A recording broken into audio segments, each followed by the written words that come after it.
সাদমানের যেন মনে হলো সে ফুল দেখছে। কবির শিকদার স্তব্ধ হয়ে দাঁড়িয়ে আছে। রুয়াদ দৌড়ে বোনের কাছে ছুটে গেল। ফ্লোরে রক্তের ছড়াছড়ি, চারিদিকে ছড়িয়ে ছিটিয়ে আছে ভাঙা কাচের জিনিসপত্র। রজনীর হাত পা থেকে গড় গড় রক্ত বের হচ্ছে।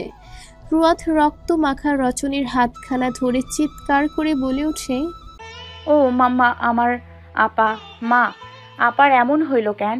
এ আপা, কথা বল না বাবা। আপু কথা কয় না। মা, আপারে কথা কইতে কও আমার সাথে। কবির শিকদার সাফায়েতকে বলল তাড়াতাড়ি করে রজনীকে ধরতে, ইমিডিয়েটলি হসপিটালে নিতে হবে। সাফায়েত সাদমানের শরীরটাকে ধাক্কা দিল। সাদমান পাথরের ন্যায় জমে আছে। বুকের ভেতর কেমন চিনচিনে ব্যথা করছে। শ্বাসটা নিতে কষ্ট হচ্ছে। মনে হচ্ছে এই রুমে অক্সিজেন নেই। সাফায়েত সাদমানকে নড়তে না দেখে ফের ধাক্কা দিয়ে বলে, হোয়াটস রং উইথ ইউ সাদমান? রজনীকে ধর, হসপিটালে নিতে হবে। সামিরা শিকদার ঠায় দাঁড়িয়ে আছে। তার যে রক্ততে ফোবিয়া। কবির শিকদার স্ত্রীর কথা কিয়ৎক্ষণের জন্য বেমালুম ফুলে গিয়েছিলেন। স্ত্রীর যে রক্ততে ফোবিয়া সেটা মনে পড়তেই তাড়াতাড়ি সামিরা শিকদারকে ঠেলে বাহিরে নিয়ে গেলেন। কাকুলি দিকে তাকিয়ে বললেন সামিরা শিকদারকে রুমে নিয়ে গিয়ে সামলাতে। কাকুলি সামিরা শিকদারকে নিয়ে নিজের রুমে নিয়ে গেলেন। সামিরা শিকদারের চোখে এখনও ভাসছে তার বড় মেয়েটার রক্তাক্ত দেহ। এর আগেও এমনটা হয়েছে, কিন্তু এত বাড়াবাড়ি পর্যায়ে যায়নি। ভাঙচুর অবধি ছিল সেটা, কিন্তু আজ একদম মারাত্মক পর্যায়ে চলে গেছে। সামিরা শিকদারের শরীর ক্রমাগত ঠান্ডা হয়ে চোখ বন্ধ হয়ে আসলো। কাকুলি সামিরা শিকদারকে চোখ বন্ধ করতে দেখে সহসা সামিরা শিকদারকে ধরে ফেলে। দু বাহু ধরে ঝাঁকাতেই সামিরা শিকদার শরীরের সমস্ত ভার ছেড়ে দেয়। কাকলি চিৎকার করে ভাইকে ডাকে। এদিকে কবির শিকদার বোনের ডাক শুনে বুঝতে পেরে যায় অঘটনটা ঘটেই গিয়েছে। মেয়ের পেছন ছুটবে নাকি স্ত্রীর পেছন? সাফায়েতকে রজনীকে ধরে গাড়িতে নিয়ে যেতে বলে ছুট লাগালেন বউয়ের কাছে। জ্ঞান হারিয়েছে সামিরা শিকদার। কবির শিকদার পার্সোনাল ডক্টরকে ফোন লাগালেন। এই মধ্যে রাতে আসতে বললেন শিকদার বাড়িতে। ডক্টর আসতে রাজি হননি। কবির শিকদার তার সিচুয়েশনটা জানাতেই আসতে রাজি হলেন। বোনকে বলে গেলেন ডক্টর এসে পড়বে, সে যেন সামিরা শিকদারকে সামলায়।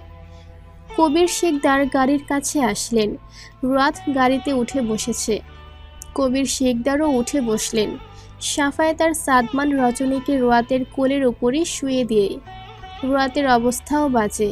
কান্নাকাটি করার ফলে চোখ মুখ ফুলে গেছে। চুলগুলো এলোমেলো হয়ে আছে। বারবার বোনের গালে আলতো করে থাপ্পড় দিয়ে বলছে বোনকে উঠতে। সাদমান একটু পরপর রক্তে মাখা রজনীর দেহটার দিকে তাকাচ্ছে। ঘুমানোর আগেও তো তার মিস সিনিয়রের সাথে কথা হলো। কয়েক ঘন্টার ব্যবধানে কি থেকে কি হয়ে গেল। মেয়েটার রক্তাক্ত দেহটার দিকে তাকালেই নিঃশ্বাসটা বন্ধ হয়ে আসছে। মেয়েটা এমন করলো কেন? কি এমন হয়েছিল যে নিজেকে এইভাবে আঘাত করল? হাসপাতালের বেডে মুখে অক্সিজেনের মাস্ক লাগানো রজনী অবচেতন হয়ে পড়ে আছে। ডক্টররা সাধ্যমতো চেষ্টা করছে রজনীর জ্ঞান ফেরানোর। হাতের শিরা কেটে যাওয়ায় রক্ত এখনও বের হচ্ছে। রজনীর এমন ক্রিটিক্যাল অবস্থা দেখে ডক্টর শাফিনের কপালে দু ভাঁজ পড়ল। এমন কেয়ারলেস ফ্যামিলি আদৌ হয়? বারবার বলে দিয়েছিল মেয়েটাকে চোখে চোখে রাখতে, আর মেডিসিনটা টাইম টু টাইম খাচ্ছে কিনা সেটা দেখতে। কিন্তু না, পরিবারের সামান্য গাফিলতির কারণে মেয়েটার প্রাণ যেতে বসেছে। শাফিন তার সিনিয়র ডাক্তার উমর রওনাকের দিকে তাকিয়ে বলল, স্যার, আই থিঙ্ক মেয়েটার রোগটা আরও তীব্রভাবে আষ্টেপৃষ্টে জড়িয়ে ধরেছে তাকে। তা না হলে কেউ নিজেকে এভাবে গভীরভাবে আঘাত করে? ওমর তাকালো রজনীর ফ্যাকাশে মুখের দিকে। মেয়েটাকে কেমন মৃত লাগছে। অক্সিজেন মাস্কের সাহায্যে নিঃশ্বাস টানছে। প্রায় 1.5 বছর হতে চলল সে এই মেয়েটিকে চিনেছে। কয়েকদিন পরপরই রজনীকে নিয়ে হসপিটালে আসতে হয়, কখনো মায়ের সাথে বা কখনো ছোট বোনের সাথে। বেশিরভাগ সময় ছোট বোন রুয়াতের সাথে দেখতে পাওয়া যায় তাকে। মেয়েটার বয়সই বা কত, 26-27, যার গোটা লাইফটা এখনও পড়ে আছে। অথচ মেয়েটাকে ভুগতে হচ্ছে এক চরম মানসিক রোগে। এই মেয়েটা সিজোফ্রেনিয়া রোগে আক্রান্ত। এই হসপিটালের সাইকিয়াট্রিস্ট ডক্টর মাহবুবের পেশেন্ট রজনী। দীর্ঘ ১.৫ বছরেরও বেশি সময় ধরে ডক্টর মাহবুব রজনীকে চিকিৎসা দিচ্ছেন। সিজোফ্রেনিয়া একটি জটিল মানসিক রোগ। এই রোগকে অনেক সময় মানসিক রোগের ক্যান্সার হিসেবেও উল্লেখ করা হয়। সিজোফ্রেনিয়ার চিকিৎসা বেশিরভাগ ক্ষেত্রেই দীর্ঘমেয়াদী। আক্রান্ত হওয়ার পর থেকে সারা জীবন রোগীদের ঔষধ খেতে হয়। সিজোফ্রেনিয়া রোগীর একমাত্র চিকিৎসা হচ্ছে ওষুধ সেবন। রজনীও এই ১.৫ বছর ধরে ডক্টর মাহবুবের থেকে কিউপ্লেক্স ২০০ নাম ওষুধ সেবন করছে। এই ওষুধ একদিন খেতে মিস দিলেই রজনী কন্ট্রোলের বাহিরে চলে যায়, নিজেকে সামলাতে পারে না। এই রোগে আক্রান্ত ব্যক্তিরা বারবার নিজেকে ব্যর্থ ভাবতে থাকে, নিজের প্রতি বিতৃষ্ণা জন্মায়, নিজেকে শেষ করে দেওয়ার প্রয়াস জাগে মনে। ফলস্বরূপ আত্মহত্যা নামক জঘন্য কাজটাও করে বসে অনায়াসে। ডক্টর ওমর মুখের মাস্কটা খুলে আইসিইউ থেকে বের হলো।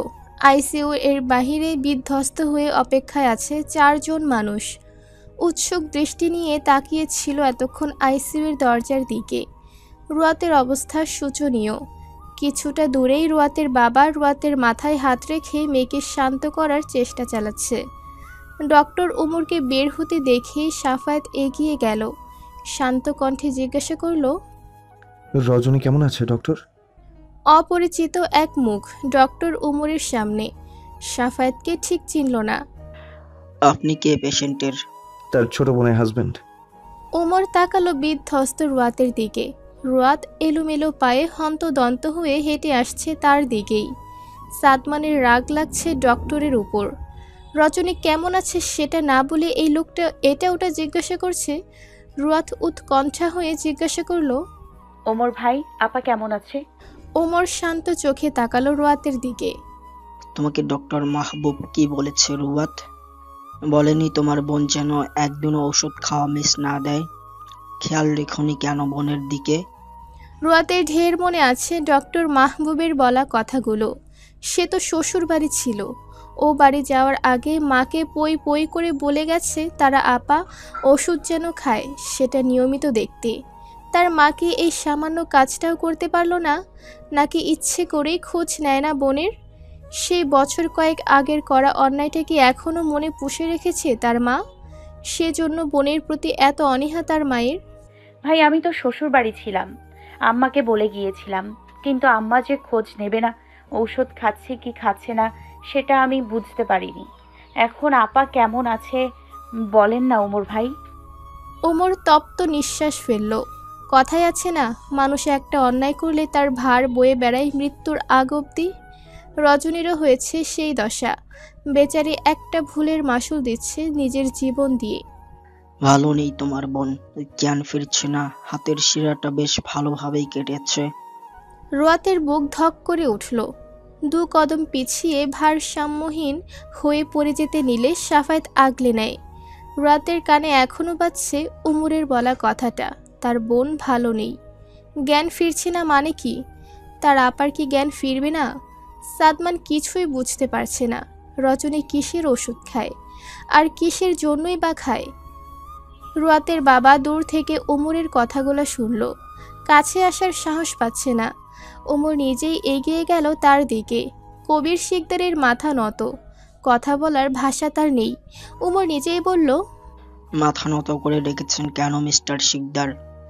মেয়ের থেকে মেয়ের অন্যায়টা আপনার চোখে বড় হয়ে দাঁড়ালো। এখন মেয়েটা যে মরতে বসেছে, খুশি আপনি? কবির শিকদার তড়িৎ গতিতে মাথা তুলে তাকালো। কোনো বাবা চায় তার আগে তার সন্তানের মৃত্যু? কবির শিকদারের নীরবতা দেখে বেজায় রাগ হলো উমরের। একটা মানুষের হৃদয় এতটাও পাথরের ন্যায় হতে পারে, এনাকে না দেখলে উমর জানতেই পারত না।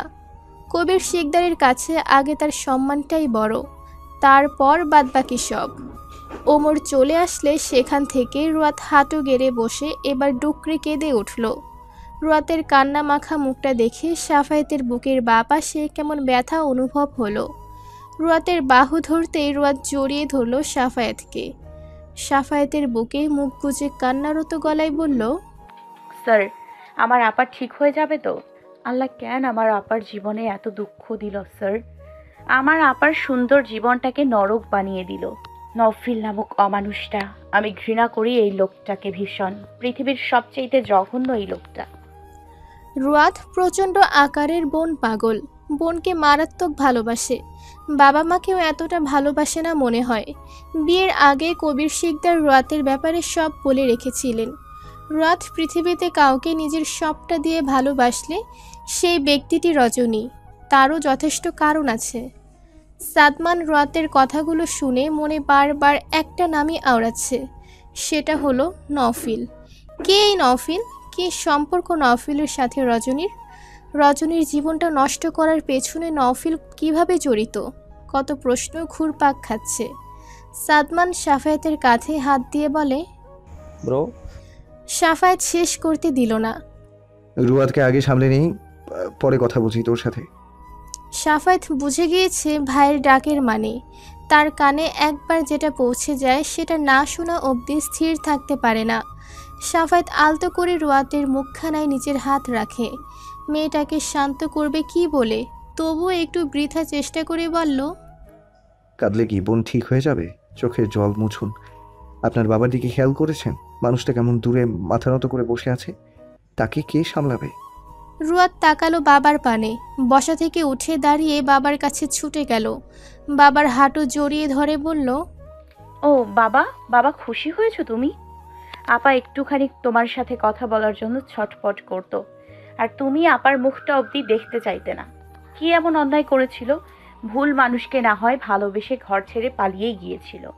কবির শিকদার নিস্তব্ধ, সেই সাথে সাদমানও। সাফায়েত বুঝতে পারল না সে কি ভুল করলো কবির শিকদারের কথা রুয়াতের সামনে তুলে। কবির শিকদার বসা থেকে উঠে চলে গেল বাহিরে। তার পক্ষে আর সেখানটায় থাকা সম্ভব হচ্ছিল না। বড় আদরের মেয়ে ছিল রজনী। প্রথম সন্তান, সমস্ত অনুভূতি ভালোবাসা তাকেই তো ঘিরে ছিল তাদের। কি দেয়নি সে এই মেয়েকে? কোনো কিছু মুখ থেকে বের হবার আগেই সাথে সাথে সেটা এনে হাজির করেছে।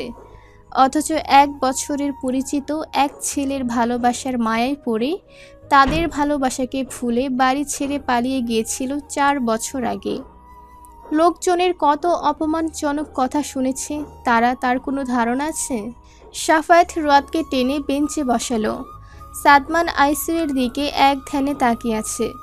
ঘণ্টা খানেক পর ডক্টর শাফিন বের হতেই সাদমান অস্থির পায়ে এগিয়ে গেল। অশান্ত কণ্ঠে জিজ্ঞাসা করলো, মিস সিনিয়র এখন কেমন আছে? শাফিন মুখ থেকে মাস্কটা খুলে বলে, জ্ঞান ফেরেনি, আশা রাখছি 8 ঘন্টার মধ্যে জ্ঞান ফিরবে। দেখা করা যাবে? কেবিনে শিফট করা হবে কিছুক্ষণ পর, তারপর দেখা করতে পারবেন। রজনীকে কেবিনে শিফট করা হলো। হাতে ক্যানোলা, মুখে অক্সিজেন মাস্ক। কেবিনের স্বচ্ছ কাচের দরজা দিয়ে তাকিয়ে দেখছে সাদমান। পাশে সাফায়াত দাঁড়ানো। কেবিনের ভেতরে আছে রুয়াত। রজনীর হাত চেপে বসে আছে। কবির শিকদারকে আর দেখা যায়নি আশেপাশে। সাদমান রজনীর দিকে দৃষ্টিপাত রেখেই বলল, নফিলটা কে ব্রো? আর উনি কিসের বা ওষুধ খান? ওনার কি হয়েছে? সাফায়াত প্রলম্বিত তপ্ত শ্বাস ফেলল। নওফিল রজনীর এক্স হাজব্যান্ড। 4 বছর আগে রজনী নওফিলের হাত ধরে বাড়ি ছেড়ে পালিয়ে গিয়েছিল, কারণ আঙ্কেল নওফিলকে পছন্দ করতো না। আঙ্কেল রজনীর বিয়ে রজনীর মামার ছেলের সাথে ঠিক করেছিল। রজনী অনেক বুঝিয়েছিল যাতে নওফিলের সাথে তার বিয়েটা না দেয়, কিন্তু আঙ্কেল রাজি হয়নি। অজ্ঞাত রজনী বাড়ি ছেড়ে চলে যায়। নওফিল ব্যাংকে জব করতো, বেশ ভালোই মাইনে পেত। নওফিল রজনী দুজনে দুজনকে ভালোবাসত, কিন্তু বিয়ের 2 বছর হতে না হতেই নওফিলের ভালোবাসা কমে যায়, রজনীকে ডিভোর্স দেয়। কেন ডিভোর্স হয় সেটা ঠিক জানি না, তবে গুরুতর কিছু একটা হয়েছিল তাদের মধ্যে। নওফিল দ্বিতীয় বিয়ে করে।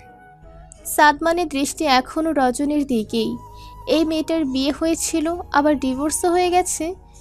ভালোবেসেই তো বিয়ে করেছিল দুজন দুজনকে, তাহলে নওফিল ছেড়ে দিল কেন?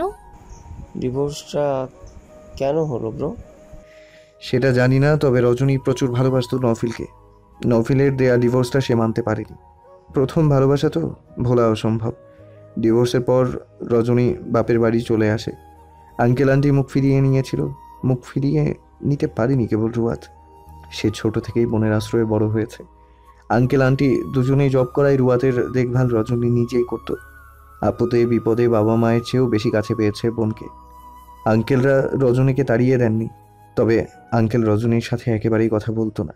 আন্টিও তেমন কথা বলতো না, তবে রজনী অসুস্থ হওয়ার পর থেকে মেয়ের সাথে কথা বলেন।